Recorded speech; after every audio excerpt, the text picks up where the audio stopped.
Hello and thanks for joining us. This is the Signature 30 Minutes.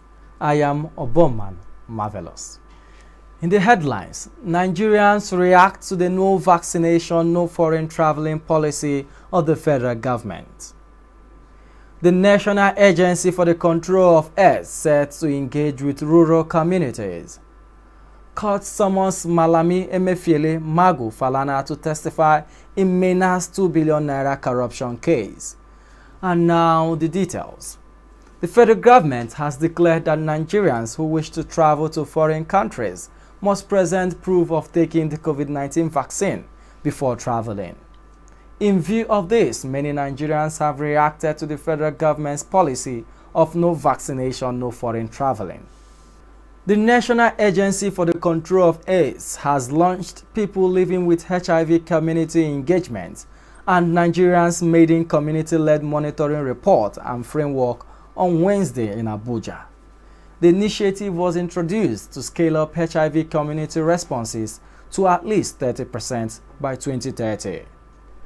The Deputy Governor of Borno State, Umar Kadafo, said the state on Tuesday night received 75,510 doses of the Oxford AstraZeneca COVID-19 vaccine from the Nigerian government. Kadafo, who received the consignment on behalf of the governor, Babagana Zulum, said the state government would decide on the distribution arrangements across the 27 local government areas.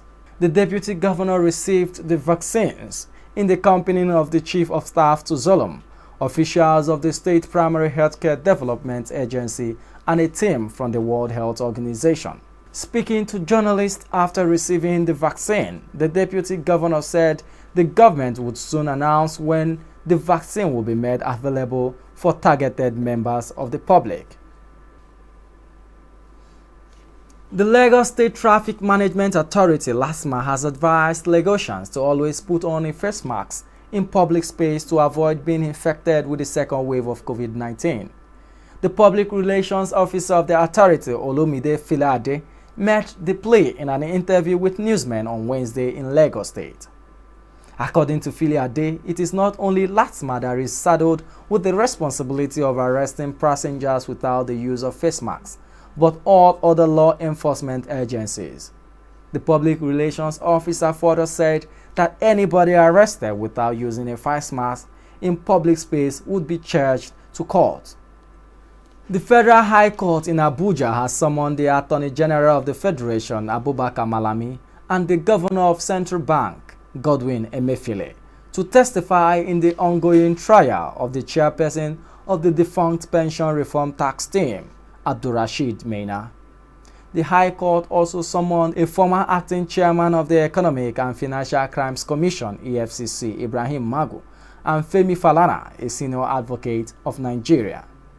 The judge, Okon Abang, in a series of orders separately addressed to the individuals, ordered them to appear in court on March 9th, 10th, and 11th, 2021 to give evidence. Others summoned by the court through separate orders are Mustafa of Zenith Bank, Abuja, Hassan Salihu, GT Idris of ICPC, Mohammed Wakil, a retired commissioner of police, and Kenneth Amabem. The rest are Kennedy Uzoka, Group Managing Director of United Bank for Africa, Nneka Onyali Ikpe, Managing Director of Fidelity Bank, Ibrahim Kaigama of NIPSS, Jos, and the Director of Compliance, CBN. The chairman of the Economic and Financial Crimes Commission, Abdulrasheed Bawa, on Wednesday appeared before a Lagos State High Court, Ikeja, to give evidence in a 1.4 billion naira fraud trial involving an oil company, Nadabo Energy Limited. Led in evidence by the prosecution counsel, Saidu Ate, Bawa said he analyzed the email correspondences of the defendants and found out that contrary to their claim, they took about 6 million liters of petrol from a mother vessel to their chartered vessel. Bawa, who gave the evidence in the trial, said the email showed that the same quantity was discharged at Port Harcourt. In addition, the email also showed that one Jide Akpan was the agent of the vessel. The EFCC boss added that they invited the said Akpan, and during the course of the interrogation with him, He confirmed that the first defendant, through the second defendant, deferred the vessel and paid for it. The anti-graft agency had accused Abubakar Ali Peters and his company Nadabo Energy of allegedly using forged documents to obtain 1.4 billion naira from the federal government as oil subsidy after allegedly inflating the quantity of premium motor spirit (PMS) purportedly supported to supply 14,000 meters.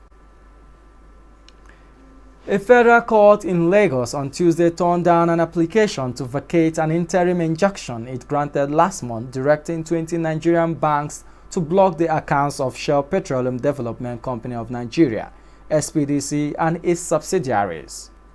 Judge Oluremi Ogunteyimbo, in her ruling, also summoned 3 of the bank's secretaries and chief financial officers for allegedly disobeying the order made on February 17th. The affected banks and their officials include Citibank Limited, its company secretary Sola Fabure, and chief financial officer Sharaf Mohammed, First Bank of Nigeria Limited, its company secretary Irene Netime, and chief financial officer Patrick Iyamabo, and also United Bank for Africa PLC, its company secretary Bill Andrew Odum, and chief financial officer Ebenezer Kolawole.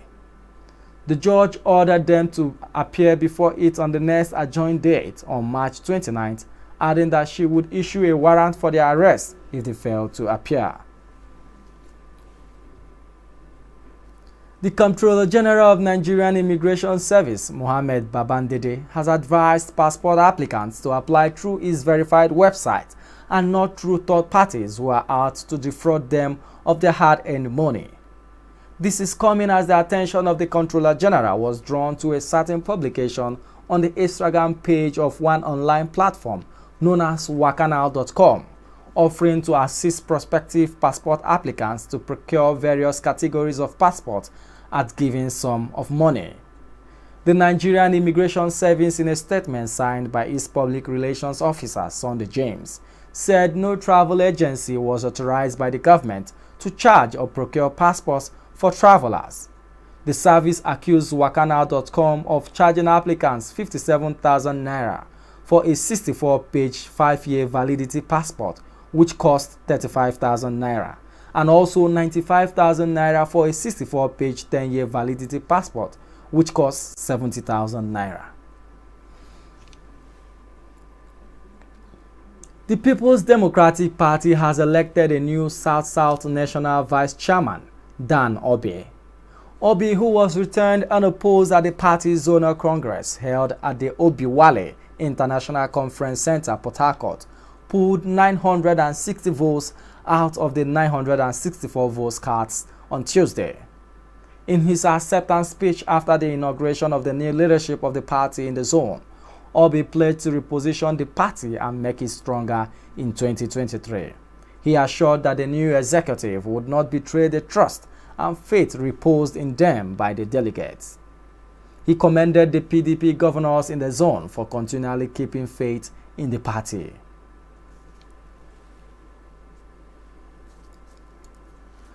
President Muhammadu Buhari will on Thursday inaugurate the 16 billion naira newly completed office complex of the Niger Delta Development Commission (NDDC).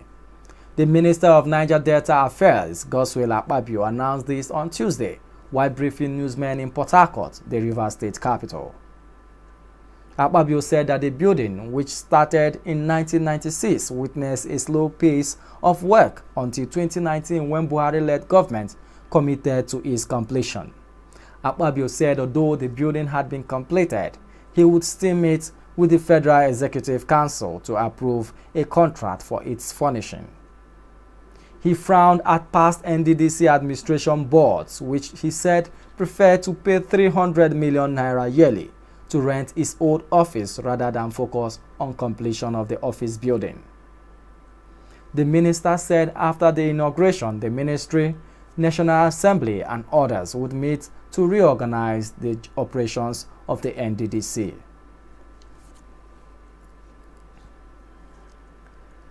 President Muhammadu Buhari's daughter Zara Buhari Indimi has given Sahara reporters a 7-day ultimatum to retract what she describes as a defamatory publication against her person.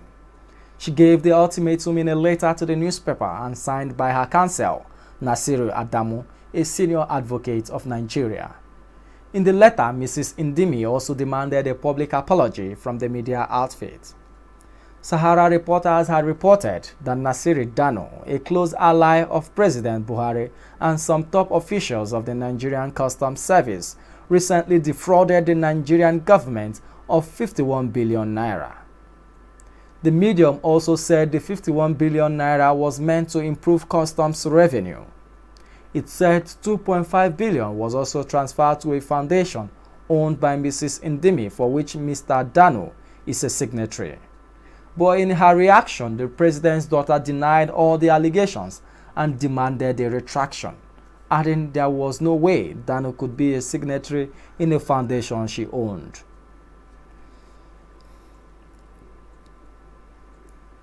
Gunmen attacked some luxury buses headed to the eastern part of the country from Lagos along the Benin-Ore Expressway in the early hours of Wednesday.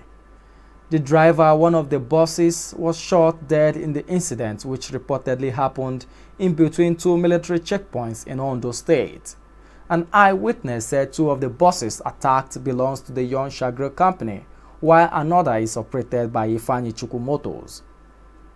It was gathered that the armed robbers used a Sienna car which they snatched earlier to block the luxury buses which left Jibowu in Lagos on Tuesday night. The luxury bus drivers who sighted the roadblock mounted by the armed robbers sensed that danger was ahead, attempted to retreat but were waylaid by the gunmen. The robbers took to their heels when soldiers intercepted the robbery.